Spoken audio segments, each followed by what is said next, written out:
ביום רביעי התאבדה. יכול להיות שהיא נקטעה ונפלה, הכל יכול להיות. אבל מה זה משנה, איבדנו אותה. ההיריון הראשון שלה עבר בשלום. נכנסה אחר כך להיריון שני, בת, עוד פעם בת, בסוף ההיריון היה לה דיכאון, אחרי לידה. ואז יום אחד היא באה ואומרת לי שהיא בהיריון, פעם שלישית. מיד אחרי הלידה היא מתקשרת אליי ואומרת לי, אני בדיכאון עמוק.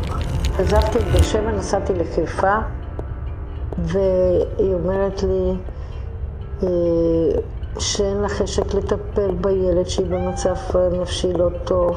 שאלתי אותה משהו לא בסדר בינך ובין ז'ק ובין בעלך, אז היא אומרת, מה פתאום, מה את מדברת? אני לא בסדר, יש לי סרטן הנשמה.